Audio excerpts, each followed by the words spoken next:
हम हर जुम्मे दुआ करते हैं, रमज़ान में रो रो कर दुआएं मांगते हैं। ईदैन पर लाखों मुसलमान हाथ उठाकर कहते हैं कि या अल्लाह मुसलमानों को इज्जत दे, दुश्मनों को शिकस्त दे। लेकिन फिर सवाल यह है कि हमारी दुआएं आखिर जाती कहाँ हैं? क्योंकि दूसरी तरफ वो कौमें जो शायद हमारे जैसे दुआएं भी नहीं करती, वो तालीम, माशियत और टेक्नोलॉजी में हमसे आगे निकल रही हैं। तो क्या मसला हमारी दुआओं में है या हमारे अमल में?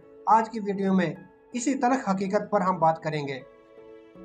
कभी आपने सोचा है कि हम मुसलमान हर जुम्मे मस्जिद में जाते हैं, नमाज के बाद हाथ उठाकर दुआएं करते हैं, रमज़ान में रो रो कर दुआएं मांगते हैं।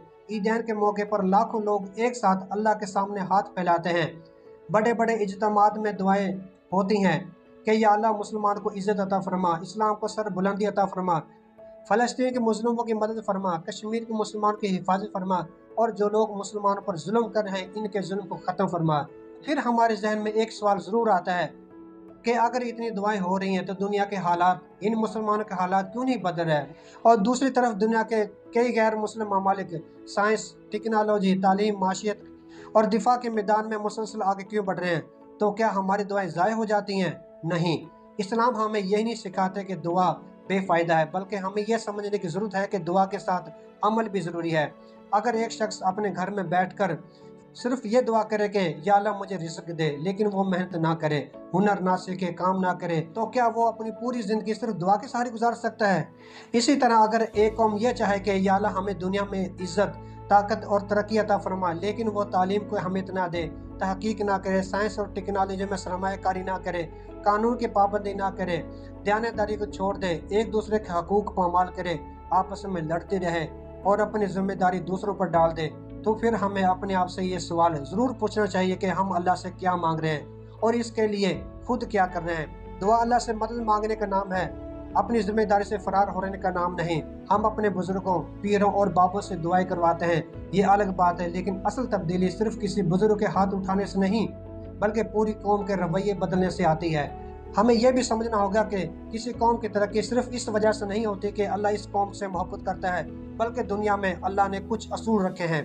जो कौम इल्म हासिल करे, मेहनत करे, मनसूबा बंदी करे, इंसाफ कायम करेगी, अपने वक़्त और वसाइल की कदर करेगी और आने वाली नस्लों के लिए काम करेगी, वो दुनियावी मैदान में आगे बढ़ेगी।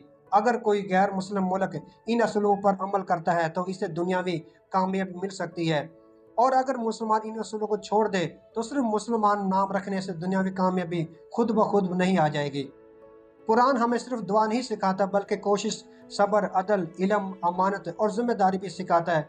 फ़लस्तीन हो, कश्मीर हो या दुनिया के किसी भी हिस्से में मजलूम इंसान हो, इनके लिए दुआ ज़रूर करनी चाहिए, लेकिन दुआ के साथ हमें अपनी हैसियत के मुताबिक पुरअमन और कानूनी तरीके से मदद, तालीम, तहकीक, माशी मजबूती और एहतियात और इंसानी खिदमत के लिए भी काम करना चाहिए।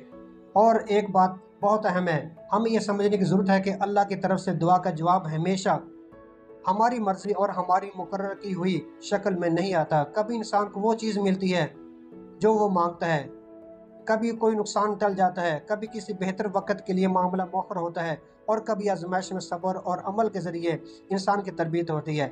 इसलिए असल सवाल ये नहीं होना चाहिए कि हमारी दुआएं कहाँ जाती हैं, असल सवाल ये होना चाहिए कि हमारी दुआओं के बाद हम खुद कहाँ खड़े हैं। क्या हमने अपने बच्चों को अच्छी तालीम दी है? क्या हमने इल्म और तहकीक को अहमियत दी है? क्या हमने अपने काम में ईमानदारी की? क्या हमने दूसरों के हक अदा किए? क्या हमने फ़िरकों, ज़ातों, ज़ुबानों और छोटी छोटी लड़ाइयों से ऊपर उठकर एक दूसरे का साथ दिया? अगर हम चाहते हैं कि मुसलमान दुनिया में दोबारा इज्जत और ताकत हासिल करे, तो फिर हमें मस्जिद में हाथ उठाने के साथ मैदान अमल में भी हाथ उठाना होगा। किताब भी उठानी होगी, इल्म भी हासिल करना होगा, हुनर भी सीखना होगा, कारोबार भी मजबूत करना होगा, साइंस और टेक्नोलॉजी में आगे बढ़ना होगा, और सबसे बढ़कर अपने किरदार को मजबूत करना होगा।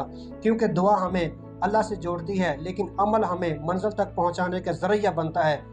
तो आइए आज सिर्फ ये दुआ ना करें कि या अल्लाह हमारी हालत बदल दे, बल्कि ये भी दुआ करें कि या अल्लाह हमें वो इंसान बना दे जो अपनी हालत बदलने के लिए सही रास्ता इख्तियार करे, मेहनत करे, सब्र करे, इत्तेहाद कायम करे और तेरे बताए हुए असूलों पर चलते हुए अपनी और अपनी उम्मत की बेहतरी के लिए काम करे।